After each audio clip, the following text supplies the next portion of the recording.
Bienvenue sur Rank & Retail, le podcast dédié au SEO du e-commerce.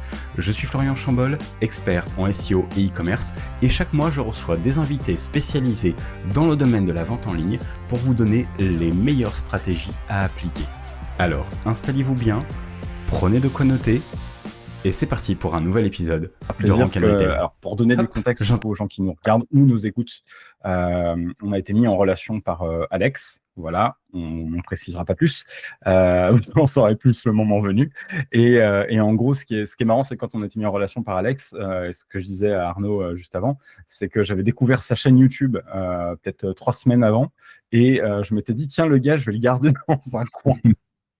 Et en fonction de ce que donne sa chaîne YouTube, je le recontacterai et j'irai au culot pour voir si je peux lui proposer de venir dans le podcast. Et il se trouve qu'on a été mis en relation. Et bah, du coup, ça s'est fait vachement plus vite que ce que j'aurais pensé. Donc voilà. Et du coup, je suis super content de t'avoir dans le podcast, en tout cas, Arnaud. Eh ben, merci beaucoup pour l'invitation. Et puis moi, j'ai juste envie de dire, le monde est petit. C'est ça. Le monde est petit et comme quoi, ne désespérez pas et allez-y au flanc. Ça marche toujours. Donc voilà. Du coup, Arnaud, ce que je t'expliquais et qui est un des principes fondateurs de mon podcast, c'est voilà, j'essaie de recevoir des gens qui sont pas que des têtes d'affiche du SEO, parce que si tu regardes les podcasts SEO en France, et gros big up à tous, hein, tous les gars font un travail formidable, position zéro, etc. T'as l'impression qu'il y a genre 10 consultants SEO en France, peut-être 20, allez. Mais voilà quoi. Dès que tu sors de ce cercle-là dont on parlait tout à l'heure en off, t'as l'impression qu'il n'y a pas grand monde, alors qu'en fait on est quelques centaines quand même, un peu comme ça. Donc voilà. Et du coup, l'idée pour moi, c'est d'inviter des gens qu'on voit moins, mais qui sont pourtant super bons. Du coup, Arnaud, je te laisse te présenter histoire que les gens te découvrent. Eh ben, écoute, merci beaucoup. Alors, comment je peux te raconter un peu tout ce que j'ai fait? Moi, ça fait 15 ans que je bosse dans le web. J'ai commencé en CDI, salarié. Je suis passé de chef de projet dans des petites startups jusqu'à du grand compte. Et donc, j'ai fait chef de projet, responsable marketing jusqu'à directeur marketing dans la dernière boîte où je suis passé. Et j'ai toujours mis le SEO au cœur en fait de tout ce que je faisais. Et c'est ça qui a drivé en fait toute ma passion derrière pour l'entrepreneuriat et tout ce que je fais aujourd'hui jusqu'au moment où je suis arrivé en SEO. Et pour te la faire assez courte, en gros, depuis 15 ans, j'étais en salariat. Ça fait 8 mois que j'ai terminé, que je suis parti de ma dernière boîte. Et ça faisait 9 ans en parallèle que j'étais en side project. Donc j'ai monté un premier site d'affiliation en finance qui a touché de belles sommes. J'ai touché des beaux sommets. Et derrière, j'ai monté un e-commerce sur une thématique adulte.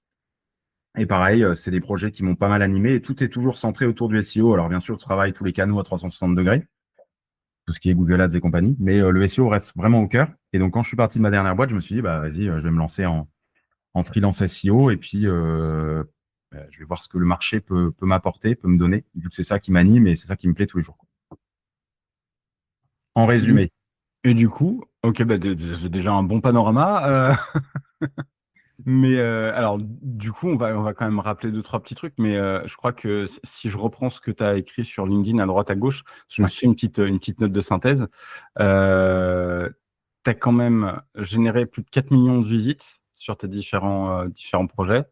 Et alors que je me trompe pas de nombre de zéros, mais tu as généré à peu près 170 000 leads B2B. Ouais, c'est ça. C'est ça. C'était juste sur le dernier projet, sur 4 années. Ah, pardon. Excuse-moi. Je suis sur le dernier projet. Pardon, monsieur. Pardon. Ok.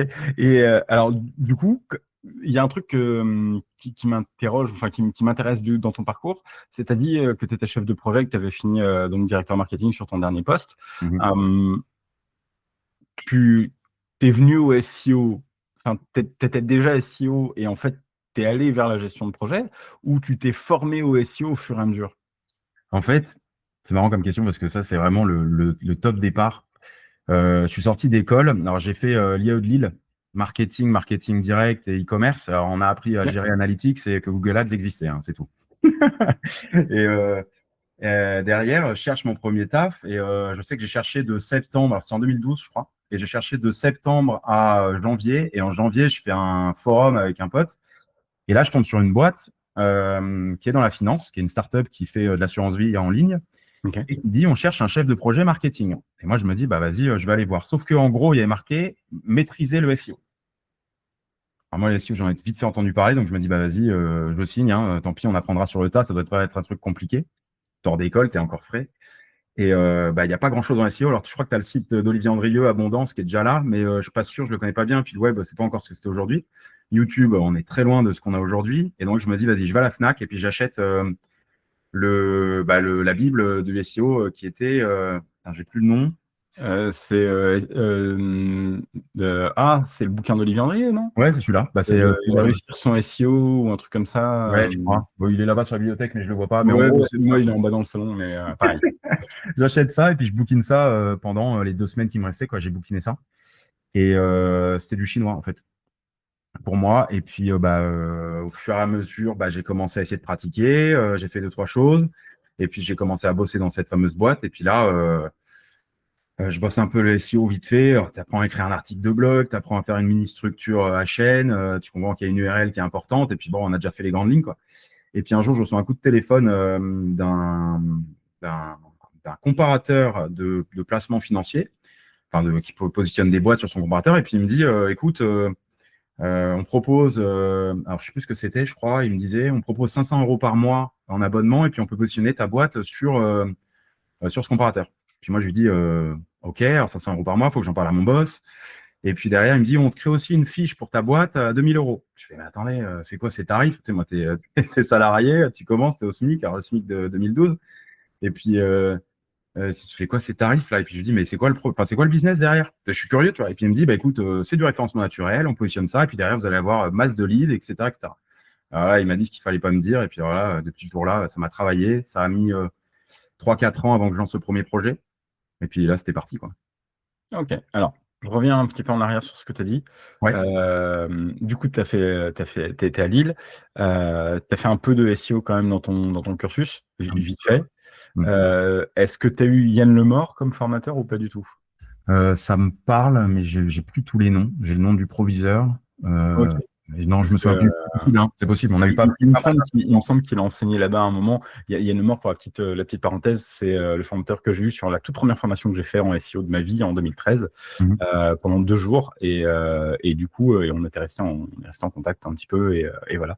Yann Lemort qui fait partie des gens qui sont du métier, qui sont très discrets, mais qui sont mais c'est des snipers, les mecs. On a eu des stars, hein. Franchement, dans le bon sens du terme. À l'IAE de Lille, on a eu des flèches, hein. Enfin, je sais pas comment on peut dire, mais c'était tous ceux qui sont passés, les intervenants, c'était que des professionnels quasiment. Ouais, Je me rappelle, on NBA, quoi. Ouais, mais c'était monstrueux, hein. Ils ont apporté tellement de valeur.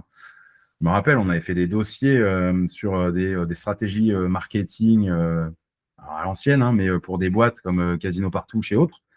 Les gars, ils venaient nous voir à la fin en disant est-ce qu'on peut travailler avec vous sur 3 mois pour mettre en place ce projet ou ce genre de choses. Non, on avait des vraies pointures. Ouais. Et alors, du coup, il y a un autre truc que tu as dit qui m'a fait marrer parce que j'ai interviewé dans mon ancien autre podcast, mais qui est encore disponible. Je mettrai le lien dans la description de cet épisode pour ceux qui nous écoutent. Mais j'avais interviewé Paul Grillet de Tote SEO. Voilà, j'avais déjà mentionné son nom aussi dans l'épisode avec Victor Da Silva. Et en gros, ce qui est marrant, c'est que la première fois qu'il a pris une mission SEO, c'est pareil, il a rencontré un mec qui lui a dit « Ouais, moi, je cherche quelqu'un pour faire du SEO. » Il a fait « Ah, ben, moi, je fais du SEO. » Il n'en a jamais fait. Il a pris le bouquin, il a poncé le bouquin et il a commencé comme ça. Comme quoi...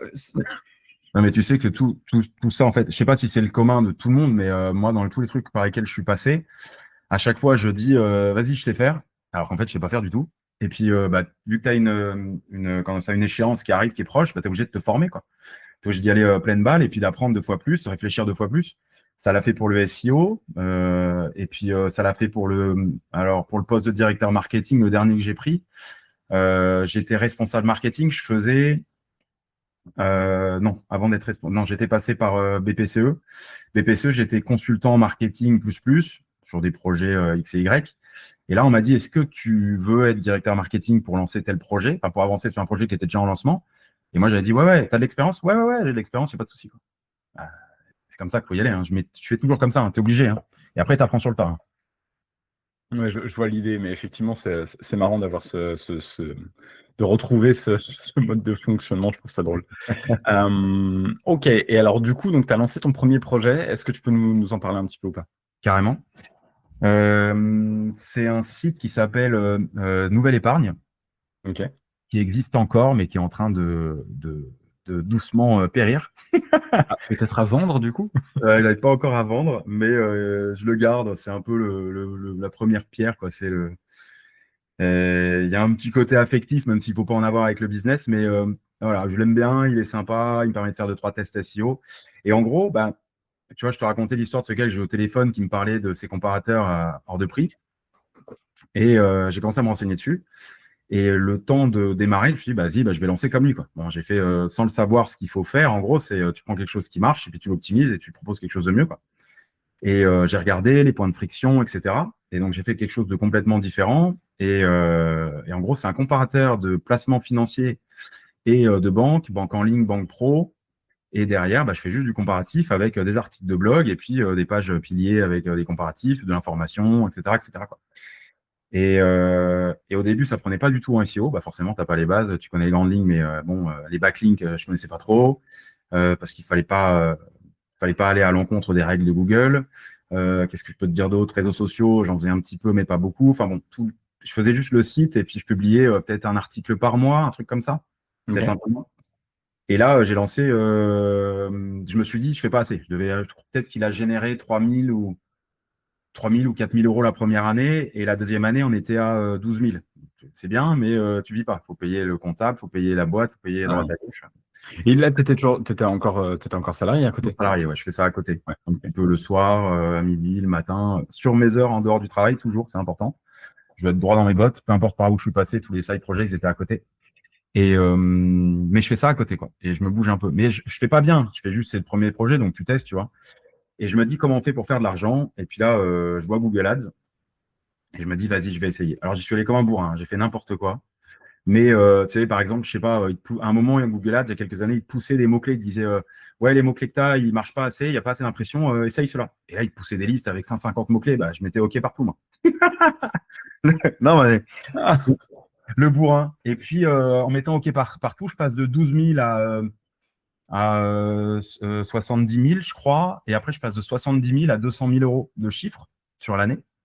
Et là, je fais, mais attends, il y a un truc. Alors, je parle en chiffre d'affaires, t'as les coûts des ads à côté, etc. Tu me dis la marge, il devait rester quoi, 10, 15 K max, tu vois. Donc, tu dis, bon, pourquoi pas. Je me dis, il faudrait peut-être scaler plus, etc. Et puis, le projet, il est mort exactement en 2021. Je crois que c'est mars ou avril. Il y a eu toute la période du Covid où toutes les banques et tout, ils ont fermé leur génération de leads. En gros, je pouvais plus leur vendre de leads. Ils ont tout fermé. Donc, tout ce que j'avais monté, tout le SIA, tout le SEO, c'était en train de tomber parce que j'en voyais plus de business, quoi. Mes campagnes, je dirais 20 ou 25 000 euros de budget de campagne par mois. Donc, sur Ads, donc pareil, au début, je te maintenais parce qu'il fallait maintenir un peu avec Google, sinon t'étais pas bien vu. J'ai coupé. Et puis, je crois que c'est en 2021, j'arrive à trouver un mot-clé. Mais c'est un mot-clé. D'ailleurs, c'est toujours comme ça. De toute façon, t'en as un qui bombarde. Et c'est le mot-clé qui bombarde. Et on est en février, je crois. Là, je balance le mot-clé. C'est un peu reparti. C'est février 2021. Et là, je fais 15 000 euros de marge. Je fais bon. OK. Et là, je pousse mars. Et mars, je fais 20 000 ou 25 000 euros de marge. Je me souviens plus. Et je crois que c'est fin mars ou alors début avril. Donc, ça joue à un mois près. Tu as le gouvernement français qui dit, en gros, faut plus faire d'ads finance, faut être autorisé par une société qui fait de la finance. Enfin, il y a plein de trucs et Google met en place, quoi. Et là, je passe de c'est l'Eldorado à je sais pas 1500 euros de marge, quoi. La chute. Oh, j'ai pris des claques tous les mois, toutes les années, et là, 2021, méga claque. Et là, je me souviens, je m'assieds sur ma terrasse. Ma femme, elle vient me voir, elle me dit qu'est-ce qui se passe, Arnaud? Je fais écoute, j'en peux plus là. Je bazarde, j'arrête pas de prendre des claques. C'est quoi ce délire? Je croyais qu'être entrepreneur, c'était l'Eldorado, on s'éclatait, machin. Non, en fait, je comprends ce jour-là qu'entre entrepreneurs, en fait, c'est régler des problèmes constamment. Et que si je voulais continuer, il va falloir se bouger un petit peu, pour pas dire d'autres mots. Et là, j'ai dit, vas-y, ok, bon Et là, j'ai gardé le site. Il a continué à tourner en off. Donc là, il tourne full SEO. Je dois publier 1 ou 2 articles dessus. Je dois mettre un peu de liens. Il y a quelques liens qui sont positionnés dessus aussi de temps en temps. Et puis, il tourne gentiment, quoi. Il fait 1000, 2000 euros, ça dépend des mois en marge, mais je m'en occupe plus, quoi. Tu vois. Ok. Et alors du coup, attention parce qu'on va nous accuser d'être des vendeurs de rêves après si tu commences à parler de revenus passifs. Et du coup, c'est sur ce site-là que tu as fait de la finance. Ouais, sur ce site-là. Mais j'ai bossé. Hein. Au début, il n'y avait pas de ChatGPT et les autres copains IA. Hein. Donc en gros, je prenais mon samedi, je me renseignais sur la finance. Après 1 heure et demie de renseignement, je pondais un article. Il me fallait 2 heures d'écriture, puis etc., quoi.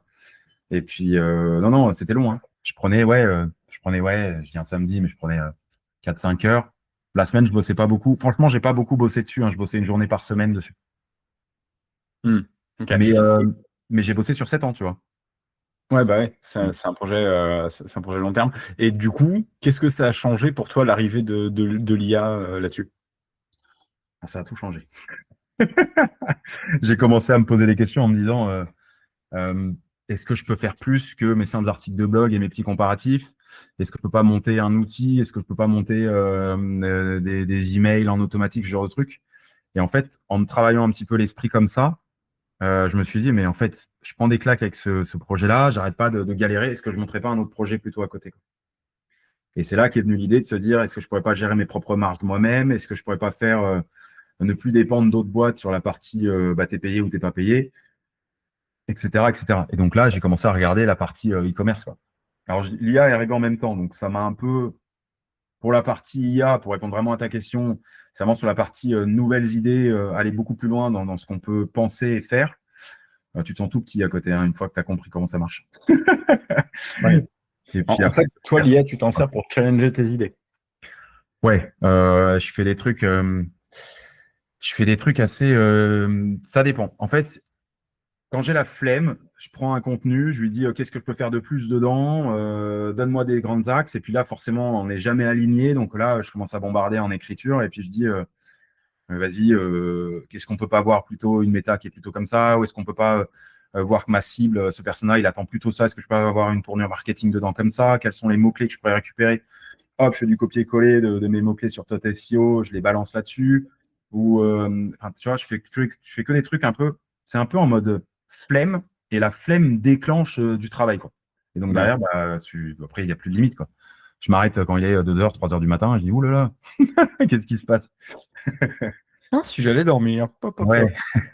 Ceci dit, ça fait déjà, donc c'est le deuxième épisode de Rank and Retail. Ça fait 2 épisodes qu'on parle de Tot SEO. Paul, si tu passes par là, je veux un code promo pour les gens qui m'écoutent. Non, c'est un bon outil, hein, celui de Paul. Moi, j'aime bien. En plus, je le suis un peu sur LinkedIn. C'est des bonnes astuces, que des bons retours. Et dans les gros SEO comme Paul, j'aime bien Léo Poitvin aussi, avec qui j'ai un peu discuté et qui bosse avec Romain Pirotte. Ouais. Voilà, c'est un petit cercle. Et puis Ils ont après, une chaîne YouTube d'ailleurs où il publie du contenu et il publie du sale parfois. solide. Ouais, j'aime bien dire solide, moi, mais ouais, c'est ça. Mais ouais, et puis en parlant d'autres Paul, puisqu'on fait la parenthèse clin d'œil, il y a aussi Paul Vengeon, Ouais. voilà, qui domine un peu quand même le SEO game, le garçon, et il est sacrément bon quand même. Hein. Il y en a plein comme ça, il y en a plein que je rencontre. J'ai rencontré Quentin SEO, QSEO, qui est solide aussi, pareil, pas mal de bonnes idées, super sympa. Pas tous, en fait, hein, un peu. J'ai pas vu un seul SEO aujourd'hui qui m'a pas du monde, du périmètre français, qui m'a pas inspiré, quoi. Ils ont tous leur façon de faire les choses, parler, amener les choses. Et ce qui est bien, c'est qu'il n'y a pas un axe précis en SEO, il y en a plein. Et ça, c'est cool, quoi. Et donc, ouais, tu peux parler de tous les SEO, ils ont tous leurs trucs. Et si tu combines tout, tu peux faire un truc monstrueux derrière, quoi. C'est ça. Ceci étant dit, on va refermer cette parenthèse parce que du coup, c'était une bifurque. Mais ok. Et donc après, t'as basculé sur le e-commerce. Donc tu t'as expliqué que c'était un e-commerce pour adultes. C'est quoi? C'est des accessoires. Pour l'instant, c'est accessoires adultes. C'est accessoires adultes pour accessoires de plaisir, tout ce qui est, je sais pas si je peux le dire, sextoy. Vas-y, on s'en fout. Si YouTube me strike, Bon, il y a une monétisation, donc on s'en fout. Mais donc voilà, c'est ça, c'est accessoires bien-être. Et en fait, de base, c'était pas ça le projet. Le mec, il passe du sextoy à accessoires bien-être. Ouais. Accessoires pour les plaisirs intimes. Non, non, le base de projet, c'était pas ça. C'était pas partir sur de l'adulte directement, parce que c'est pas un secteur qui me parlait, qui m'attirait spécialement.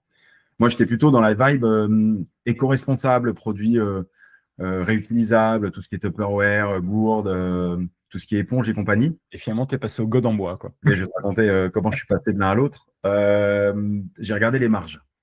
Ok. Alors, de base, j'ai pas du tout de formation e-commerce, hein. J'ai un bagage SEO, marketing, mais formation e-commerce, pas du tout. Et là, je regarde les marges et je me dis, si j'ai pas de marge, comment je fais de l'ADS? Si j'ai pas de marge, comment je vais plus loin, quoi. Et les Attends, marges que j'ai je regardées. te mets Ouais, un petit stop. Les gens qui écoutaient là, tout de suite, maintenant, ce gars est en train de vous expliquer qu'il est professionnel du marketing, professionnel du SEO, etc., qui commence un e-commerce, qu'il n'y connaissait rien et qu'il a fait un truc rentable. Ouvrez vos oreilles, écoutez bien tout ce qu'il va dire. Alors, excuse-moi. non, en gros, le départ de ce commerce-là, que j'ai tué dans l'œuf, en fait, directement, c'est que il n'y avait pas de marge. Comme il n'y a pas de marge dessus, je me dis, comment je fais pour scaler avec des ads? Comment je fais pour aller machin? Il y a les fournisseurs, il y a le transport, il y a les retours clients à gérer. Il y a forcément des pertes. Tu as 10 ou 15% de pertes à chaque fois par mois. Donc, en gros, comment tu fais, quoi? Et dans l'air, je me dis, vas-y, c'est mort. Je vais retourner le truc dans l'autre sens. Quel marché fonctionne le mieux aujourd'hui, ne sera jamais en train de tomber, sur lequel il y a de la place, etc., etc. Puis, en aiguille, tu arrives sur le Toys, quoi. Et puis, je vais pas donner les produits, mais tu as des produits où tu fais 15% de marge, et puis tu as des produits où tu fais 500, 600% de marge, quoi. Ouais, puis de toute façon, enfin, bon, je vais donner une data qui n'est pas un mystère pour personne, mais une des premières industries au monde qui marche le mieux, dont le chiffre d'affaires ne baisse pas, même en temps de crise économique, Mm. c'est l'industrie des tout ce qui tourne autour des plaisirs pour adultes. C'est ça. Voilà, on va pas se mentir. D'ailleurs, il y a un classement, j'imagine que tu connais, où il y a, genre, je crois, les 20, les 20 sites les plus visités au monde. Ouais. Celui de 2024, parce qu'on n'a pas encore la version 2025, il y avait donc dans les tops, il y avait des sites américains, Google, etc., machin, un. Et dans ce top 20 et des bananes, il y a 2 sites français qui sont des sites pour adultes. Voilà. Ouais. Non, non, mais. Il n'y a pas de mystère. Et au milieu, il y a un site québécois pour adultes, très connu, euh, Les gens ont des délires. qui commence par la même syllabe que HubSpot. C'est ça. Voilà. Non, mais tu vois, il y a 2 semaines, j'étais au Wizard Event, super event à Lyon, ils sont incroyables, j'adore les trois, et puis tous les intervenants que j'ai rencontrés. Et il y a un seul truc qui est revenu dans toutes les discussions, c'est que environ 30% du web, c'est de l'adulte, hein.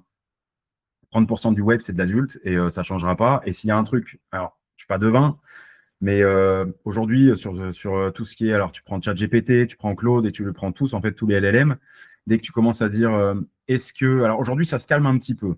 Mais dès que tu commences à dire, est-ce que tu peux me faire un contenu là-dessus, ou une analyse, ou une photo, ou machin, t'es mort. En fait, j'ai pas le droit, c'est pas dans mes codes, c'est pas éthique, c'est machin, t'es là. OK. Donc, ça veut dire que tant que ces sociétés sont gérées par des entreprises américaines et compagnie, c'est-à-dire que le marché, il est toujours disponible sur Google, quoi. Et Google et autres. Et donc là, tu peux bombarder, quoi. Tu peux encore bombarder sur Google et je me demande si dans quelques années, on n'aura pas une grosse majorité sur Google de ce genre de choses, quoi. Plus aujourd'hui. Après, l'avantage, entre guillemets, c'est que les LLM classiques, ils te mettent un stop direct sur ce genre Ouais. de choses. Là où un LLM que tu peux mettre sur un serveur maison, genre Llama ou autre, Ça, c'est encore autre à chose. mon avis, tu peux unlock, tu vas jailbreak cette partie-là et dire, bon, écoute, mon pote, maintenant, tu vas me faire un petit texte qui va bien, C'est ça. Non, tu as un des truc outils, hein. orienté adulte, et puis voilà, quoi. T'as des super outils hein, où tu peux faire du texte. Alors, faut l'utiliser intelligemment, mais tu peux faire du texte avec et tu peux envoyer tu peux envoyer un peu de thématique adulte dessus. Mais je pense que de plus en plus, les outils, ils vont bosser sur de la thématique adulte, hein. Je pense qu'ils l'ont vu que les LLM, ils bloquaient un petit peu. Hmm. Et alors, du coup, toi, tu as lancé ton e-commerce, ce e-commerce-là, il y a combien de temps? Alors, je l'ai lancé il y a 3 ans, je crois, 4 ans. Ok. C'est des trucs comme ça. Et alors, j'ai bossé dessus, mais alors, comme tu fais du sport quand tu commences le sport, quoi. En gros, j'ai dû pondre, je sais pas, 20 articles de blog. J'ai dû faire 4 pages catégories. Il doit y avoir 6 produits par page catégorie ou 7. Enfin, je l'ai fait vraiment par-dessus, comment on dit, par-dessus la jambe. Ouais, ça. Voilà. Niveau backlink, autorité, j'ai pas beaucoup travaillé ça, mais alors presque pas. Enfin, j'ai fait vraiment tout ce qu'il ne faut pas faire alors que tu connais par cœur, tu vois, mais quand c'est pour toi, tu le fais mal, quoi. Et donc, ça faisait 2 ans que je laissais un peu aller à sa vitesse de croisière. J'ai lancé Il des faisait ads. un peu de chiffre ou pas quand même? De quoi? Il faisait un peu de chiffre ou pas quand même? Bah, la première année, je fais 70 000 euros de CA. Oh, c'est honorable, hein. Il y a plein de freelances qui rêveraient de faire ça, hein.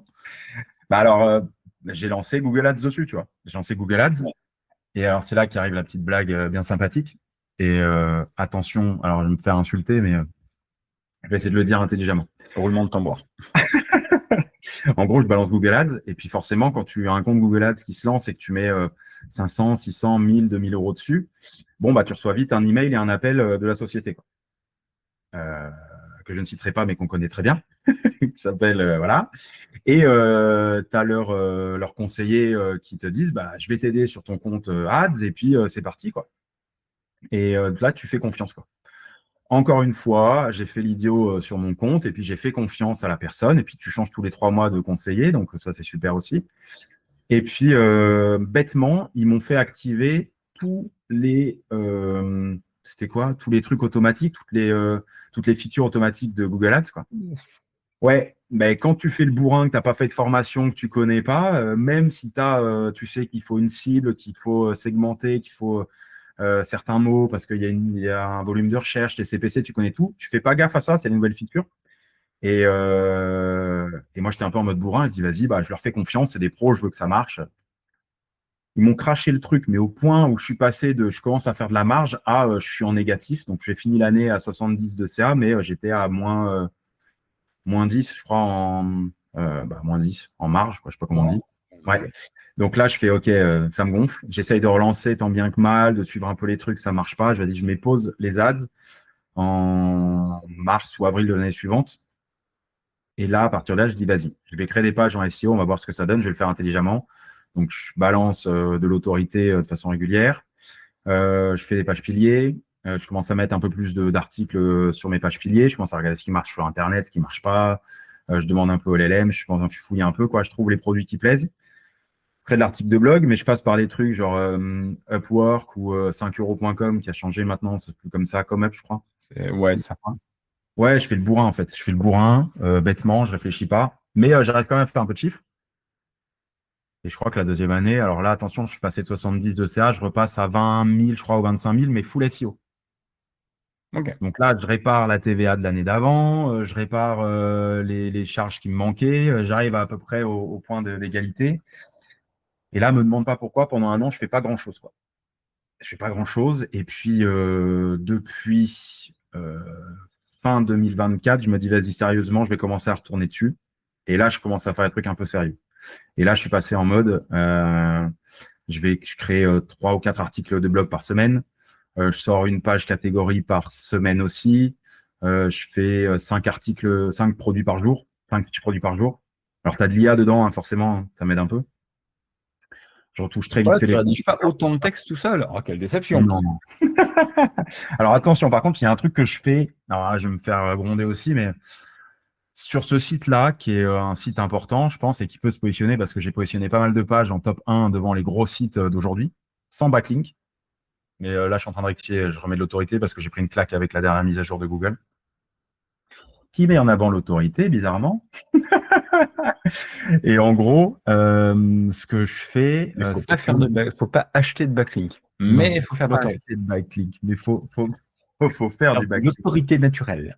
Non, mais il faut, enfin, je veux bien. Moi, j'ai essayé. Hein, j'ai essayé sans backlink. J'ai fait des trucs super, mais tu tiens 3 mois, allez 6 mois dans le meilleur des mondes. Et puis, tu t'es vite rattrapé par la réalité parce que les autres à côté, ils s'en moquent. Hein. Et c'est celui qui est malin et qui s'en moque qui réussit. Hein. Tu peux faire propre, hein, mais il faut le faire comme le marché le fait, quoi. Et non, donc ce que je disais, c'est que les contenus, je les génère IA. Donc en gros, souvent j'ai l'analyse de la SERP, la création du plan, sauf quand j'ai vraiment pas d'idée sur le projet. Et après, je génère. Et par contre, après, je prends 1 heure. 1 heure et je relis, je change les patterns, je rajoute des idées, je mets quelques liens de produits dedans. Je fais un truc vrai, en vrai. comme j'aimerais le lire moi de mon côté, et j'envoie. Et donc, je te fais ça. Donc, ça prend quoi, 1h30. Mais en 1h30, tu as un truc qui rank. Pas tout de suite. Ça prend une semaine, parfois. Alors, parfois, c'est hyper rapide, mais parfois, c'est une semaine. Et sur les grosses pages catégorie business, ça rank en 2 mois. Ça commence en 2 mois. Et puis après, ça prend quoi. Tu as les tests de Google où tu vois le trafic qui part tout de suite et puis qui retombe. Transition. Et puis derrière, tu touches pas. Et au bout d'un mois, ça repart. Et là, c'est parti, quoi. Hop, j'interromps ton épisode un court instant.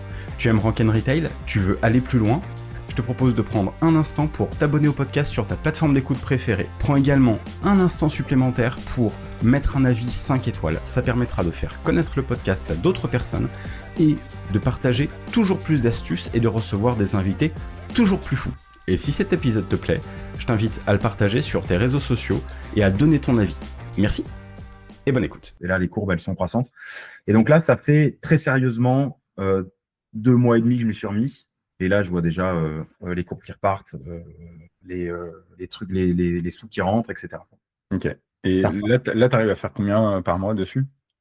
C'est tout petit là encore. Je suis reparti. Là, je suis passé de 2000 par mois à je sais pas 300 avec la mage. Et là, je suis reparti. Je suis à 450 ou 500. Mais ça fait 3 semaines que je travaille sérieusement dessus, quoi. Okay. En gros, tout ce que je fais pour mes clients et tout ce que je fais pour mes autres sites ou pour les boîtes par lesquelles je suis passé, je l'ai jamais fait pour moi. Me demande pas. Même moi, je sais pas. Donc là, je me suis regardé dans le miroir. Je me suis dit, vas-y Arnaud, go là. On y va sérieusement. Il y a un moment, tu le fais pour les autres, ça marche. Fais-le pour toi, quoi. Et en fait, là, c'est parti. Donc on verra ce que ça donne, mais va falloir charbonner, quoi.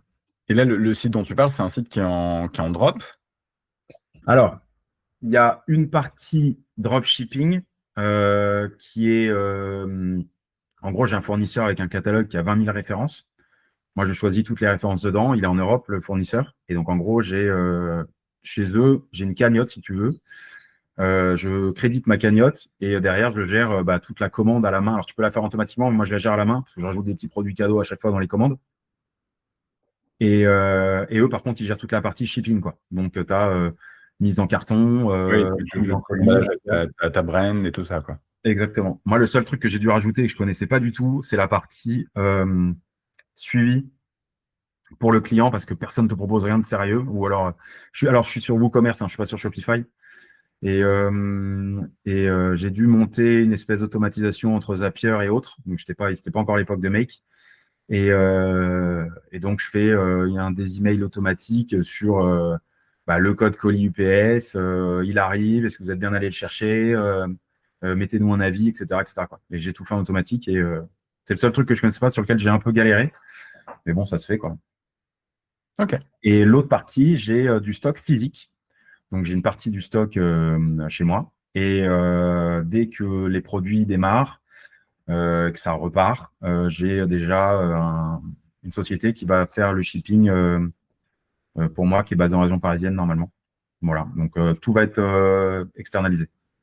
Ok, d'accord. Ouais, donc c'est plutôt cool. Alors du coup, puisque tu as mis les mains dedans sérieusement et que tu as vu comment ça fonctionnait, pour toi, c'est quoi on va dire les écueils quand tu lances un e-commerce full SEO, c'est quoi les écueils? C'est quoi ce qu'il faut faire, quoi, les grandes lignes Alors, les trucs un peu chauds, ou les trucs surtout auxquels on pense pas ou qui sont un peu underrated, tu vois. Ouais. En gros, quand tu lances un e-commerce, déjà, tu dois regarder ce qui se passe sur ton marché. Alors, soit tu es tout seul et banco, il y en a quelques-uns qui ont eu ça, hein, c'est super pour eux. Tu fais ce que tu veux.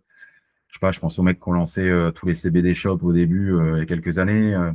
Maintenant, tu lances un truc, bon, normalement, tu as des bases qui sont faites avec le Shopify et autres. Mais bon, quand tu lances vraiment ton e-commerce, tu regardes tes concurrents, qu'est-ce qu'ils ont, quelles sont les pages piliers. En gros, homepage, page pilier. Donc, en gros, les pages catégories pour un site e-commerce. Et tu regardes ce qu'ils font eux, et tu dis, je dois faire quasiment pareil avec mes moyens. Donc, retrouver les mêmes informations. Est-ce que tu as des pages catégories qui viennent se caler ici? Est-ce qu'ils ont des liens vers des articles de blog? Est-ce qu'ils font les petites étoiles des avis, etc. Et tu regardes surtout ce qu'ils font pas. Et tu dis, qu'est-ce que je peux faire en plus, moi? Alors, ce qui est bien, c'est que tu fais un copier-coller de la page de ton concurrent, tu la mets dans ChatGPT, et tu dis, qu'est-ce qu'il y a sur la page d'important comme information par rapport à mon business, par rapport à mon cible, etc., ma cible, mon personnel, etc. Qu'est-ce que je peux rajouter qui va dans le sens du e-commerce et qui n'y a pas sur mes concurrents. Donc, tu fais ça, les pages e-commerce, enfin, les pages piliers, pages catégories, quoi. Tu regardes à bien relier tes catégories. Donc, en gros, quel est le maillage interne, quel est le parcours de tes utilisateurs, où est-ce qu'ils vont. Et derrière, en gros, le tips ultime, c'est d'avoir eu au moins une page catégorie par type de produit, gérer tout de suite les pages sous-catégories pour aller chercher des mots-clés de longue traîne. Moi, en gros, ce que je fais, c'est que je positionne les grosses pages catégories sur des gros mots-clés, parce que je sais qu'à long terme, ça va ranker. Mais par contre, en attendant, je vais chercher tous les mots-clés longue traîne pour faire les petites catégories. C'est là qu'il faut être malin, il faut être proche de ce que veut ta cible, mais il faut être proche aussi de ce qu'ont pas fait tes concurrents. Et donc, déjà, si tu as ça, avec les bons tips SEO, donc en gros, la petite introduction qui va bien, les propositions de produits, les produits sur la page, le texte en bas des pages catégories pour expliquer vraiment ce que l'utilisateur va retrouver, pourquoi il utiliserait celui-là. Et une fois que tu as fait ça, que tu as fait un bon maillage avec là-dessus, bah là, tu vas rajouter tes pages classiques, qui sommes-nous, donc tes valeurs. Moi, ce que j'aime bien, c'est le tip qui avait été donné dans un podcast, je me souviens plus lequel c'est, je me demande si c'est pas position 0. J'avais entendu, c'était les frères Perronnet qui étaient passés, donc quand tu fais tes mentions légales et tout ce qui est CGV et compagnie, qui ont des pages mortes, bah en fait, tu obfusques pas les liens qui sont en bas de page, tu mets un lien directement vers tes plus grosses catégories dedans. Donc en gros, dans ta description, tu as nom, prénom, adresse, téléphone, tout ça, siège social hébergé par ton hébergeur, pour faire de pub. Et derrière, tu mets nos catégories principales sont ou tu fais une phrase avec une seule catégorie que tu veux pousser. Et moi, je fais ça, comme ça, je renvoie le jus qui part en dessous, je le renvoie par-dessus, quoi, sur les pages catégories. Et derrière, tu crées Gros tips. Gros tips. Rarement entendu, mais gros tips. Ça, c'est pas moi, c'est les Perronnet. Non, mais après, voilà, tu crédites en plus, donc tout à ton honneur, mais non, mais ça, c'est important. Il faut pas le perdre, ton jus. Alors, je dis pas qu'il faut faire des liens externes qui partent de tous les côtés vers d'autres sites, mais si tu as du jus sur des pages qui sont un peu dead, autant le renvoyer sur tes pages principales, quoi. Et ça marche pour tout, hein. Ça marche pour des qui sommes-nous. Je vais te raconter, il y a une page, je la donnerai pas, mais il y a une page qui marche beaucoup et qui est une page, en gros, qui est une page de description de comment pourrait marcher le service, tu vois. C'est une page toute pourrie sur le site. Ouais, j'essaye de rester un peu vague parce que c'est un truc, ça, si ça marche, ça peut marcher pour tous les sites, en gros. Okay. Et en gros, c'est une page qui est un peu flinguée, sur laquelle tu dis rien. Mais comme tu as deux liens qui renvoient vers une catégorie et que cette page, je l'ai un peu maillée avec d'autres articles, elle remonte et là, elle te drive du trafic, quoi. Et en gros, pour essayer de donner un peu de tips, c'est une page qui répond vraiment à une problématique de l'utilisateur. Donc, sur mon métier, mais ça peut marcher sur tous les marchés. Ça peut marcher sur tous les marchés, sur tous les sites. Donc voilà, donc pour résumer, regardez ce que font les concurrents. Donc ça, c'est pour tous les projets de business, peu importe ce que c'est. Ta homepage, tes pages catégories, bien renvoyer tes liens internes, penser à ton maillage tout de suite parce que c'est hyper important. Et derrière, tes articles de blog. Ça, c'est vraiment la partie site. Et derrière, ce qu'il faut faire, et ça, je l'avais entendu sur le podcast des Wizards, et ça, c'est hyper important aussi, c'est d'aller créer tout de suite ta chaîne YouTube et d'aller créer tes réseaux sociaux. Et même si tu publies qu'une fois par semaine ou qu'une fois par mois, au moins, tu as déjà un truc qui est prêt. Comme ça, le jour où tu scales, bah, tu as un truc qui est prêt et qui envoie, quoi. Et tu fais une petite communauté autour. Yes. Et du coup, quand tu fais ton site e-commerce, est-ce qu'il y a un moment où tu te dis « Ah tiens, je vais faire ça parce que c'est une méga bonne idée et tout » et en vrai, ouais. Et c'est le conseil que tu as vu 15 fois sur LinkedIn, tu vois, et tu dis « Ouais, bah attends, tout le monde le dit sur LinkedIn, je vais le faire, vas-y. » Faut le faire. Et en fait... Et en fait, ça marche pas. Non, mais ça, c'est mon grand truc. En gros, partout où je suis passé, j'ai été, quand tu es en CDI, tu es un peu drivé par l'objectif de la boîte, ce que tu dois faire. Il faut pas aller trop loin. Dès que tu veux mettre en page une ligne ou autre, tu veux mettre une page en ligne. C'est ça, je sais pas ce que j'ai dit. Tu dois montrer patte blanche. Tu as un projet que tu présentes au board, le board valide ou pas, etc., etc. Et en gros, j'étais tellement frustré par ce genre de truc que moi, dès que je vois un truc qui me plaît, je le teste sur mes sites tout de suite, quoi. J'ai envie d'y aller, quoi. Et je me souviens plus, est-ce que j'ai fait un truc un peu bourrin qui a pas marché?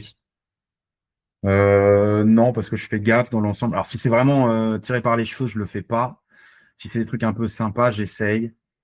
Oh, non, j'ai rien fait de trop bizarre. Mais par contre, les tips LinkedIn, ouais, j'ai essayé un petit peu, quoi. J'en ai pas en tête là, je pourrais pas t'en donner. mais j'ai essayé d'en faire quelques-uns et oui. Bon, généralement, ça marche pas, quoi. Ok. Et du coup, imaginons là, tu dois lancer, tu te dis, allez, je vais relancer un nouveau e-commerce dans une thématique random, on s'en fout. Voilà. Allez, je lance un nouveau e-shop. Tu commencerais par quoi? C'est une question. En fait, j'ai un peu comme pas mal d'entrepreneurs le syndrome de l'objet brillant. Tu veux lancer 1000 trucs parce qu'une fois que tu as compris comment ça marche, tu te dis vas-y, je vais lancer 1000 trucs. Sauf que tes journées, elles ont un temps de départ et un temps de fin, surtout quand tu as des enfants. Donc tu sais que tu peux bosser de X de telle heure à telle heure, et parfois c'est un peu plus la nuit, mais bon, ça répercute le lendemain. Bon bref, donc Je veux dire que quand ton gosse se réveille à 6 heures, c'est qu'on se un peu frais, quoi. Ah. mais donc en gros, tu te dis bon, je peux pas aller partout, mais forcément tu te poses la question. Et donc cette question, je me la pose quasiment tous les jours. Et donc tous les jours, il y a un quart d'heure, 20 minutes dans lesquels je suis perdu et je vais sur SEMrush ou sur Alloscan ou sur un autre outil que j'utilise pour du mot-clé et je regarde les volumes de recherche. Et je me dis, tiens, tel produit, quels sont les mots-clés? Alors, à côté, tu regardes un peu avec ChatGPT, tu regardes un peu avec Google, tu fais du Google Trend, mais tu fouilles un petit peu pour trouver le mot-clé exact qui répond à ton produit. Tu veux lancer, je sais pas, des bouées pour des bouées géantes pour kiffer dans la piscine avec tes potes ou pour les voir à la plage le lendemain, etc. Bon, tu sais que le shipping, il se fait facilement maintenant avec une société chinoise ou avec un stock en Europe ou autre, ça peut aller vite. Mais derrière, tu te dis quels sont les mots-clés qui marchent. Et là, tu regardes le volume de recherche affiché sur plusieurs logiciels pour avoir une espèce de tendance. Puis après, tu fais les in-title et compagnie pour voir ce qui ressort sur les SERP. Mais ouais, je fais ça. Tu fais ça. Tu regardes déjà s'il y a de la demande, quoi. Et si tu as de la demande là-dessus, tu te dis, est-ce qu'il y a des concurrents? Est-ce que le marché il est très pris ou est-ce qu'il est pas pris du tout? Est-ce que les pages de mes concurrents, elles sont un peu flinguées, comme j'aime bien dire, ou est-ce que ça va, tu vois? Etc., etc. Puis tu vas vite, tu dis, tu coches les cases en disant, il y a de la demande, il y a une traction, il y a des bonnes pubs sur je sais plus comment on appelle ça, les trucs de pubs d'ads ou de méta et compagnie où tu vas regarder les pubs qui sont faites pour les ads. Il y a un persona, il y aura de la demande encore dans quelques années, etc., etc., etc. Et le dernier truc que je regarde vraiment, c'est parce que ça c'est le plus dur, c'est est-ce que j'ai un produit qui est consommable, où on peut consommer, c'est-à-dire on peut recommander derrière. Parce que quand tu vends une bouée, c'est bien. Mais sauf que le mec, il va pas acheter 15 bouées par an, tu vois. Il va acheter une bouée. À la limite, il rachète parce que ça se vend encore, les petits trucs là que tu mettais sur tes pneus de vélo là pour les rustines pour réparer ton vélo. Je sais pas si ça marche. Mais les consommables en bouée, j'en connais pas, il doit rien avoir. Mais bon, voilà, c'est pas le nirvana, quoi. Si tu as une société e-commerce, que tu fais de la marge, que tu as de l'attraction, tous les trucs SEO qui passent dessus, que tu as un peu d'ads pour scaler et que tu as du consommable, donc c'est-à-dire ils vont revenir pour consommer. Ça veut dire que tu vas payer ton lead ou ton client une fois, et derrière, tu sais qu'il va consommer 3, 4 fois, 5 fois, donc tu fais fois X sur ta vente, quoi. Ouais. Donc, c'est un peu dans le désordre, mais c'est un peu les grandes lignes, quoi. C'est ça, en fait, c'est un peu comme les startups qui génèrent, qui sont dans cette optique de, dès qu'elles démarrent, elles veulent générer du MRR, quoi. L'idée, c'est de se dire, faut qu'il y ait faut que ce soit, attends, c'est quoi le mot qu'utilise Anthony Bourbon dans QEMA? Faut que ce soit du repeat business. Ah. Voilà. Non, mais c'est ça, hein, c'est ça, hein. Il n'y a pas de secret, hein. Toutes les boîtes par lesquelles je suis passé, où on se faisait engueuler par le DG parce que c'était pas assez productif, c'est toutes les boîtes qui n'avaient pas de récurrent, hein. Et toutes les boîtes, on m'a un peu laissé tranquille. Et toutes les boîtes sur lesquelles t'es un peu tranquille, c'est quand il y a du récurrent. Alors, je l'ai pas fait sur mes derniers projets. Je suis en train de chercher des solutions pour la partie adulte, pour aller chercher donc plus de business sans avoir de récurrent forcément. Alors des petits consommables, mais c'est pas ouf. C'est quoi? Les piles. Le lubrifiant. Voilà. Non, mais il y en a plein. T'en as plein comme ça des consommables à aller chercher, mais c'est pas la folie, mais je vais chercher des trucs à côté pour essayer d'amener beaucoup plus de monétisation. Donc, à voir si je construis un ou deux sites pas loin, sur une thématique pas loin, pour faire un rideau. Enfin, je regarde. Mais propre, hein, que des trucs, en tout cas, qui vont pas à l'encontre des guidelines de Google, et puis pas des trucs en black, parce que je veux que ça tienne un peu dans le temps, quoi. Voilà, sur la partie e-commerce. Il y a plein de trucs à dire sur le e-commerce, hein. Vas-y, s'il y a un autre truc qui vient en tête, fais-toi plaisir, hein. Je sais que les images, ça compte beaucoup, de plus en plus. Ouais. Et c'est compliqué de faire des images parce qu'en gros, quand tu as ton e-commerce, tu vas chercher de l'affiliation pour essayer de vendre un peu plus. Tu vas regarder aussi les plateformes, tout ce qui est moi ça va être la Redoute et autres, quoi. Tu vas essayer de regarder les plateformes, sauf que c'est toujours les mêmes images qui reviennent, et donc tu dis je vais essayer de faire des images différentes, donc mettre un fond qui est différent. Bon, là t'es stoppé par les LLM, t'es stoppé par tes budgets parce que tu peux pas mettre des budgets de ouf dedans. Donc faut trouver des Le produit adulte, ouais, c'est vite compliqué, hein. Ça devient vite très compliqué. Mais Pareil, il faut des LLM que tu installes en local, machin. Mais sinon, et puis c'est pareil, c'est sur Google Ads, sur le Merchant Center, il veut des images blanches avec le produit qui est en blanc. Alors tu peux tricher, quoi. Il faut rajouter une petite croix rouge ou un petit bandeau un peu rose sur le côté, ça passe. Enfin, tu vois, il y a des trucs. Mais bon, c'est compliqué, quoi. Mais les images, c'est hyper important. Il faut mettre en situation. Tous les produits qui se vendent bien, c'est le produit où tu as le produit, bon, sur fond X ou Y, quoi, couleur, et derrière où tu as soit une table de chevet ou un lit ou une personne qui le tient dans la main, mais dès qu'il est en situation, le produit, alors pas en situation réelle, mais 30 secondes bah non, parce que là, après, tu es complètement striké, là, c'est fini. Non, non, mais il faut une mise en situation, quoi. Par contre, tu as des grosses marques qui font du design, qui font des dessins, et sur les dessins, ça passe mieux. Mais il faut faire du design, mais pareil, ça demande des gros budgets. Ils font des dessins, et là, c'est en situation. D'accord. Mais ça reste. Alors, peut-être pas sur des produits adultes, c'est vite compliqué, mais avec la nouvelle version de GPT-4, Ouais. je me demande si tu peux pas prendre ton produit et dire voilà, fais-le moi en version sketching, tu vois. Si, il y a des trucs, c'est monstrueux. Je suis en train de tester des choses là que j'ai appris dernièrement, qu'a donné Stéphane Madaleno. Des petits hacks qu'il a donné Wizard Event. Et c'est vrai que tu arrives avec un produit et ton logo. Tu dis à ChatGPT de te dire, même en version gratuite, hein, tu lui dis mets-moi mon logo sur le produit, poum, il te le met. Tu fais OK.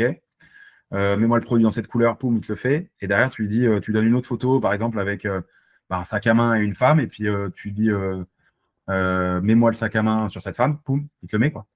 Alors, parfois, tu dois leur demander 2 fois en alignant bien ou en remettant ton logo, mais en cas de photo, tu as ton résultat, quoi. Ouais, non, c'est devenu assez dingue. C'est devenu assez dingue. Donc, dans les astuces, du coup, tu as aussi le fait de dire, voilà, travaillez vos images correctement, en dehors du nommage du fichier, s'entend bien, évidemment, mais travaillez vos images correctement et faites des images qui donnent envie, quoi. Bah, les gens, ils arrivent sur ton site, ils regardent le carrousel d'images. Hein. Carrousel d'images, combien ça coûte, est-ce qu'il y a des avis clients, terminé. Allez, il y a une partie qui va aller lire ton descriptif. Une partie. Ouais, une petite partie. Ouais, ça dépend de ton business aussi, hein. Ça dépend de ton business. Très clairement, si tu es sur, je sais n'importe quoi, mais si, allez, t'étais sur des bijoux, tu sais, fantasy, des trucs comme ça. Si dans la description courte à côté des photos et du prix, t'as marqué bijoux plaqué or, machin truc, hein, tu peux faire une description longue après. Hein, je trouve que les gens ils regardent, ils font bon, bah, le bijou me plaît, c'est du plaqué or machin, ok très bien, ça coûte 30 balles, j'achète et puis bisous quoi. C'est exactement ça. Puis tu as des mots-clés, hein, sur les bijoux, je sais pas si tu mets parfait à offrir ou en cadeau ou autre, ça part. Hein. Dès que tu as des petits mots-clés qui animent, alors je connais pas bien le marché du bijou, j'ai un pote qui fait ça. Pareil, c'est un site qu'il a monté et puis il l'a laissé doucement mourir. Et le truc, chaque période de Noël ou chaque période de Saint-Valentin, il te fait des gains d'argent, donc il récupère un peu de sous. Alors le truc vit tout seul, hein. Il a vraiment fait un peu de SEO. Mais par contre, il y a une relation avec tout ça, entre les deux sites et tous les sites e-commerce. Ce que j'ai vu, c'est que alors les fiches produits, ça peut aller ranker, mais moi, tous les contenus que j'ai fait, que j'ai bien travaillé à la main, que j'ai pris le temps de faire sur les fiches produits, Google me les a tous à un moment fait sauter.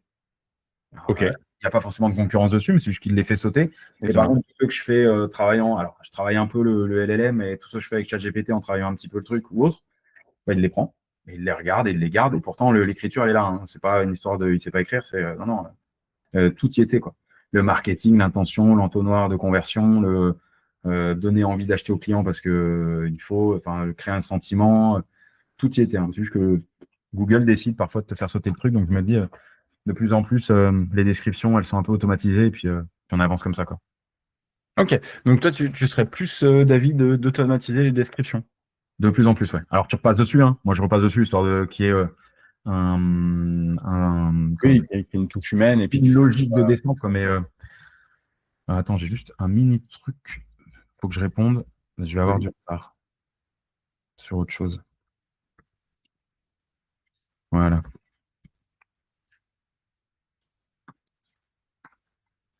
C'est bon.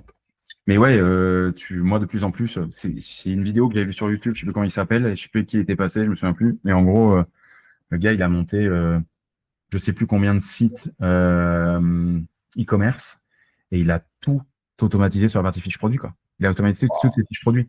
Et ça fait plusieurs années qu'il est dessus et ils font plusieurs millions de chiffres d'affaires. Alors maintenant, ils sont une trentaine dans leurs équipes, mais tout est automatisé. Et donc tu dis, et puis là, je te parle de e-commerce, mais ça marche sur pas mal de sites, hein. Il y a pas mal de monde que je rencontre, ils ont automatisé beaucoup de choses. Quel est le degré de relecture de contenu sérieux ou pas sérieux, etc. Je pourrais pas te dire. Mais en gros, aujourd'hui, beaucoup des projets qui marchent et que je vois, c'est automatisé derrière, quoi. Ouais, il y a pas mal de SEO programmatique aussi pour avancer, quoi. Après, de toute façon, quand t'as une boîte qui fait du service et que tu dois faire, par exemple, société de nettoyage, Rouen, Paris, Bordeaux, Lyon, machin, etc. Tu vas pas écrire 37 552 pages différentes, je sais pas combien de communes en France, mais voilà, programmatique, quoi. T'as un truc Programmatique, ça marchait bien et j'ai l'impression que de plus en plus sur les projets que je vois passer, ça marche moins bien, mais ça dépend des projets, tu vois. Ouais. Les projets sur lesquels la programmatique, ça marche ça marche bien. Et puis il y en a d'autres où tu les vois, en fait, ils t'appellent, les clients, et puis ils te disent, on a fait de la programmatique, on a fait du chat GPT, et puis là, tout est tombé, le site, il a pris une claque, etc., quoi. Et ça dépend, ça va dépendre. Est-ce que c'est concurrentiel, je pense, sur le marché? Est-ce que tu as fait le truc un peu propre? Est-ce que tu as mis quelques tournures de phrases humanisées dedans? Tu vois, je sais pas. Donc, j'ai pas d'avis aujourd'hui sur la programmatique, mais je sais que ça marche encore pour certains, quoi. Yes, il y a moyen. Et ouais, autour de l'automatisation. Du coup, il y a deux écoles que je trouve assez marrantes d'ailleurs dans le secteur au niveau SEO, SEA. T'as deux écoles. T'as l'école de il faut tout lancer en même temps. Ouais. Et en gros, on met le SEO en place le temps que le SEO décolle. Et t'as l'école de on met en place le SEO, on voit ce qui marche et on vient après rajouter du SEO par-dessus. Toi, t'es plutôt Moi, je suis plutôt dans la première. En gros, tu mets les grosses bases SEO. Alors, il faut au moins une homepage de catégorie. Alors, le truc sur lequel j'étais, c'est un gros site, mais si tu es sur un monoproduit ou autre, tu mets ta homepage, ton monoproduit, et avant de travailler tes articles de blog, il faut balancer du SEO, quoi, pour regarder s'il y a de l'attraction sur ton marché, si ça intéresse, combien de temps. Alors, il faut traquer, hein, faut que tu traques aussi, hein, je l'ai pas dit, mais ça va de sens. Tu mets un Clarity, c'est gratuit sur ton site, tu construis le tunnel de conversion dessus, et puis tu fais des trackings sur tes boutons, avec Google Tag Manager et autres, ça passe tout seul. Ça se travaille un peu avec YouTube. oui, Et derrière, essayer pour tester. Ou méta, hein, tu peux faire du méta, mais ça dépend de ton produit. Mais moi, je suis partisan de faut faire de la pub au début pour voir si ça marche. Une fois que la pub, elle marche, là, tu te réalignes, tu optimises tes taux de conversion, tu commences à travailler le SEO sur les mots-clés qui marchent. Le SEO, pardon, sur les mots-clés qui ont bien marché. Et s'ils sont pas trop concurrentiels, après, il y a toute une boucle, hein. Et voilà. Donc, ouais, première école. Ok. Et tu fais du social ads ou pas du tout? Non. Moi, j'ai rien. Sur l'adulte, alors, je dis que j'ai rien. Mais Mais parce que sur Twitter, je sais qu'il n'y a plus de modération. Je me demande si ça pourrait pas passer, ça. alors, je suis pas retourné. Je sais que je suis pas un bon élève. Je suis pas retourné sur Twitter depuis X, quoi. Depuis qu'il en est passé sur X. Ouais, Mais je suis en train de recréer le compte. Et il faut que je me connecte dessus. Mais quand tu es TikTok, YouTube, Insta, LinkedIn, que ouais, tu as 3 projets à côté parce que j'en ai d'autres, etc., ça devient compliqué, quoi. Ça devient non, c'est compliqué, mais c'est sur le podcast c'est sur le Super Daily de l'agence Super Natif à Lyon, qu'ils avaient expliqué que du coup, la modération sur TikTok, enfin sur TikTok, sur X, pardon, c'est plus trop, quoi. Voilà. Et du coup, c'est par rapport à ton domaine, je me disais, tiens, du coup, s'il y a plus de modération, peut-être qu'au niveau de la pub, ça passe. Peut-être. Ouais, mais est-ce que ma cible est dessus, tu vois, c'est surtout ça que je me demande. Faudrait tester de toute façon, Une hein. question. Ouais, tester. Non, mais par contre, j'ai trouvé un petit truc sur la partie ads sociale euh, que je vais fouiller. Mais il me semble que j'ai trouvé un petit truc. Ok. Voilà. Et sans être dans le crade, hein, sans faire du cloaking, en bloquant les adresses IP des modérateurs et autres, hein. Vraiment en faisant un truc propre. Il y a moyen de faire quelque chose, de regarder. C'est comme TikTok Shop. Je pense qu'il y a moyen d'aller dessus aussi. Je me suis fait striker mon compte par TikTok, sans sommation. Ils m'ont dit ciao. On Allez, n'aime pas l'adulte. salut. Ciao les gars. Alors que tu vois des trucs sur TikTok, j'ai envie de dire mais stop, quoi. Et mais par contre sur TikTok, j'ai peut-être trouvé, donc je vais recréer un compte et je vais regarder, mais il y a peut-être un truc qui va passer. Ok. Bon. Mais ouais, faut être curieux, quoi. Mais l'Ads, t'es obligé d'être dessus, hein. Y a plus le choix. Aujourd'hui, le SEO, c'est de plus en plus compliqué, c'est de plus en plus concurrentiel. Alors, il y a toujours des longues traînes à droite à gauche, mais il y a pas à chercher, hein. C'est les grosses requêtes qui ramènent le gros du business, hein. Et si c'est compliqué d'aller dessus, que les concurrents ils bombardent toujours plus, etc., c'est qu'il y a une raison. Et donc, faut regarder pour les ads. Et pour les ads, bah, faut être un peu malin, quoi. Faut essayer d'être malin. Oui. Et de faire de l'ads. Si Du c'est coup, faire de l'ads à bon escient. à bon escient. Non, non, mais faut que t'en aies. Faut que t'en aies, faut que t'aies de l'ads. Mais au bout d'un moment, faut y aller, quoi. Ouais, ouais. Je vois bien l'idée. Ok, ça marche. Bon, bah écoute, c'était cool. Est-ce qu'il y a un dernier tips que tu veux partager ou bien En e-commerce, non, je pense que c'est ou tout. en SEO de manière générale, hein, pas de. Ouais, ben, moi, il y a un truc que j'aime bien dire. Alors, j'aime bien le dire et j'aime bien quand je l'entends aussi de pas mal d'autres personnes. En fait, aujourd'hui, le SEO, comme il est décrit sur LinkedIn, comme il est décrit sur YouTube et autres, tu es là en train de te dire, mais c'est une montagne, c'est quoi ce projet, quoi? Il y en a de tous les côtés, ça devient bourrin. Et oui, ça devient bourrin dès que tu es sur des thématiques concurrentielles et que tu attaques des gros marchés, quoi. Et il faut regarder la partie technique, il faut regarder la partie site, etc. Mais pour moi, le SEO, et je pense qu'il est en train de redevenir comme ça tout doucement, je me trompe peut-être, mais pour moi, c'est produire du contenu qui répond à ton utilisateur, produire des contenus qui, même s'il n'y a pas forcément de la recherche de mots-clés derrière, mais c'est des contenus qui vont être hyper ciblés par ton persona, quelque chose qui va répondre à ses peurs, à ses attentes, à ses besoins, à son besoin d'utilisation, etc. Tout ça, ça va te donner de l'autorité, parce que même si tu es repris sur, même si t'as pas de volume de recherche sur ton mot-clé, Google, il le voit ça. Et il le voit que tu es expert de ta thématique et que tu vas à 360 degrés et que tu vas un peu comme un humain normal qui se dirait, ouais, je fais un peu de SEO, mais je fais aussi un peu de non SEO, entre guillemets, parce que ça reste du SEO. Et il faut juste produire 2, 3, 4 contenus par semaine. Nous, c'est ce qu'on a fait sur l'autre boîte sur laquelle j'étais, hein. On produisait 4 contenus par semaine avec mon équipe. Il faut te faire un peu d'autorité, hein, 2, 3 backlinks par mois. Il te faut 1 ou 2 sites sur lesquels tu peux publier régulièrement des contenus un peu type presse, 2, 3 fois par an, sur lesquels tu vas aller chercher un peu de popularité plus, quoi. Et si tu fais donc 2, 3 articles par mois, alors avec la bonne structure, hein, au moins tu mets la structure H1, H2, H3, la bonne méta-title, bonne méta-description, parce que ça reste hyper important d'avoir le titre et le mot-clé qui donne envie de cliquer sur ta SERP, et que derrière, tu as une URL courte, tu fais du bien du maillage interne, déjà tu as les bases, tu produis régulièrement, tu t'arrêtes pas, même si c'est la zone morte, même si c'est le désert pendant X mois, tu produis. Bon, si au bout d'un an, t'as rien, faut se poser des questions, mais généralement, si tu fais les trucs un peu propres, il n'y a pas de raison. Autorité, et puis un site sur lequel on peut naviguer qui charge normalement, c'est bon, tu as déjà des grosses bases du SEO, tu as déjà fait 80%. Oui. Bah, disons que tu as déjà fait 80% par rapport à ce que fait la moyenne de ton marché, quoi. C'est ça. Souvent, malheureusement, c'est après, il suffit que tu aies un acteur qui soit meilleur que toi, qui arrive, il te ramasse, mais Il y a toujours. c'est vrai que souvent dans plein de secteurs encore, je vois des trucs où tu te dis, punaise, le mec qui se met vraiment dessus, qui fait du SEO, il rafle la mise, quoi. Ah, mais il y en a plein, hein. Moi, je suis encore tombé sur une cliente il y a pas longtemps, qui a pas voulu bosser parce que on lui a annoncé un tarif pour refaire son site web. Elle a dit que c'était trop cher, etc. Donc, alors qu'on était à 1008, je crois, pour la création d'un WordPress, qui est rien du tout. Il y avait beaucoup de pages derrière, il y avait beaucoup de choses, enfin, tout était optimisé SEO, mais bon, c'est les choix des clients. Et mais là, je me suis dit, pareil, ce marché-là, s'il y a un SEO qui arrive dessus. Enfin, je vais te dire, les mots-clés piliers principaux, ils ont sur SEMrush 6 de keyword difficulté, 6 ou 7 les plus gros. Ils ont des volumes de recherche à 2000 ou 3000 par mois. Ouais. Et les produits coûtent, coût d'achat, j'avais regardé, on est autour de 15 000 le produit et revendre 40 000. Propre. Ouais. C'est propre. Mais je lui casserai pas son marché. Non, non, non. Mais ouais, il y a Il va des juste créer un site qui va lui faire concurrence. Non, j'ai vraiment envie que la partie adulte. Un site qui vient la flinguer, puis après, quand elle vient chouiner, tu lui vends le site. Je vends le site. Ok, Non, très bien, vous n'avez pas voulu à 1008, ce sera 10 000. non, je suis pas comme ça.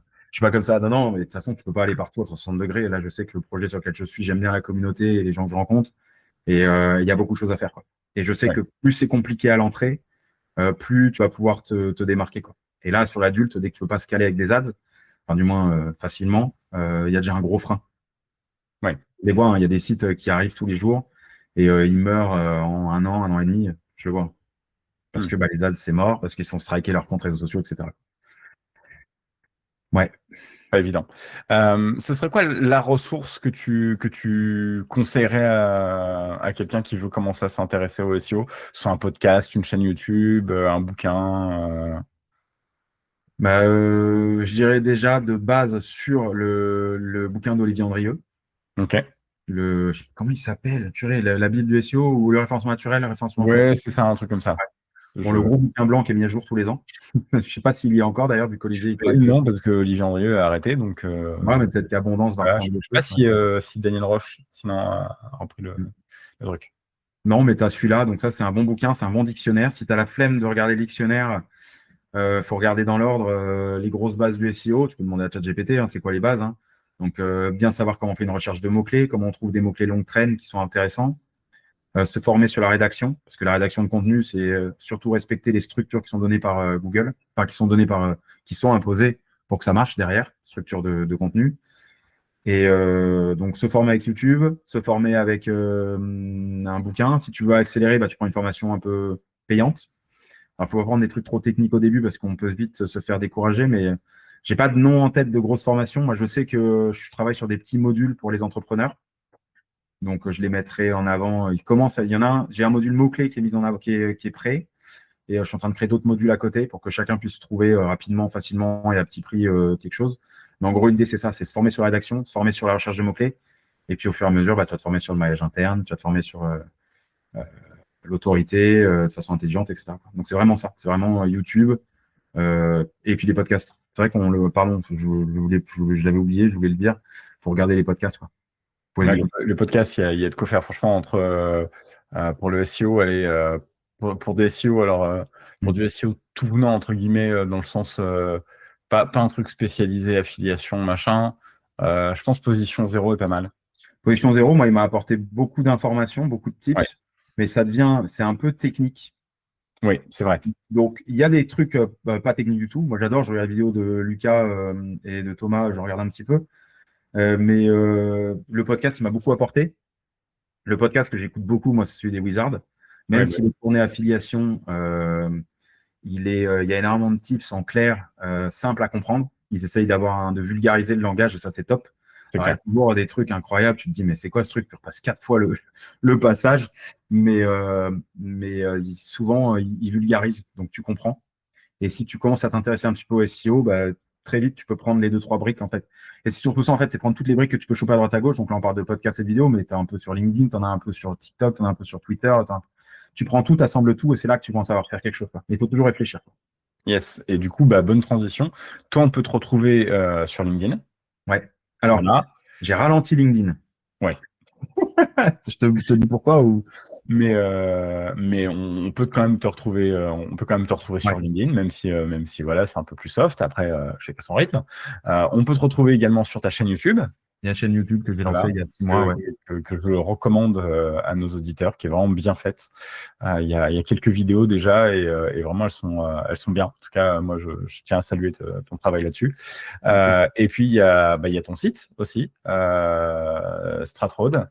Et il y a du coup sur ta chaîne YouTube un lien vers Stratroad pour s'abonner à ta newsletter. C'est ça. Et il y a un dernier truc que j'ai lancé il y a pas longtemps, c'est TikTok. Ah! Et TikTok, je l'ai fait parce qu'en gros, je me suis dit... Tu l'as fait à toi ou à Stratroad? Je l'ai fait à Arnaud. C'est Arnaud. Alors, la chaîne YouTube, c'est Arnaud Doguet, D-O-G-U-E-T. Et TikTok, c'est A-R-N-O-D-O. D'accord. Et je pense que tu tapes Arnaud Doguet, je dois remonter maintenant un petit peu. Et en fait, je me suis dit, il y a quelques trucs sur TikTok. Aujourd'hui, les gens, ils consomment comme des bourrins, du snack content et compagnie. C'est un marché sur lequel j'ai pas envie d'aller. Tout le monde en parle en mal. Les trucs que j'avais en tête, c'est TikTok, c'est pour les gens qui veulent pas réfléchir, tu veux juste te rincer le cerveau avec. Je me suis dit, vas-y, on y va, on va tester, quoi. Et donc, pareil, je connaissais pas, j'ai poncé les vidéos, j'ai pris une claque, hein. Ton cerveau, il meurt, hein. Tu perds des années de vie sur TikTok, hein. J'ai vu des trucs, mais tu te dis, mais c'est pas possible, quoi. Mais là-dedans, tu regardes ton feed. Non, mais tu regardes. Par contre, l'algorithme est dingue. C'est-à-dire que dès que tu commences à partir sur une tendance, un truc, putain, t'as des trucs, c'est vraiment bien fait, hein. Ça, c'est vraiment, on peut pas leur enlever, ils ont bien bossé là-dessus. Et donc, une fois que tu as compris comment ça marche, tu balances, quoi. Et là, alors j'essaie d'envoyer 3 vidéos par semaine, voire 4, ça dépend. J'ai beaucoup de bons retours. Tous les gens que je rencontre, ils sont super. C'est vraiment des gens qui viennent me parler en DM sur TikTok, c'est vraiment tous super. Je rencontre des petites boîtes, des grosses boîtes et des gens avec qui je bosse maintenant depuis quelques mois. Il y a des personnes aussi qui viennent juste te demander 1 ou 2 tips, mais non, il y a une communauté business qu'on ne croise pas, enfin qu'on n'imagine pas, mais qui est là, qui est présente. Ouais. Je pense que ça va monter. Entre TikTok et YouTube, ça va monter, quoi. Ok, bah écoute, cool, bonne chose. Du coup, bah quand on coupe le podcast, je m'abonne à ton compte TikTok avec le mien, voilà. Avec plaisir. Mais ok, d'accord. Et ben écoute, c'était super cool en tout cas de te recevoir dans le podcast. Merci beaucoup d'avoir partagé voilà ce que tu fais, ton parcours, et puis des tips quand même un peu assez constructifs et très dans le concret. Et ça c'est chouette. Et puis bah du coup voilà après on sait pas si ça se trouve tu vas devenir le number one de la vente de produits de bien-être pour adultes dans l'Hexagone et Je m'avance pas trop. pour faire le bilan. Ouais, avec plaisir. Je m'avance pas trop, mais j'ai positionné quelques pages là, donc il y a 2-3 trucs qui marchent, quoi. Mais on verra, on espère. En tout cas, j'espère positionner le site rapidement sur un truc chouette, quoi. Mais on y croit. On verra.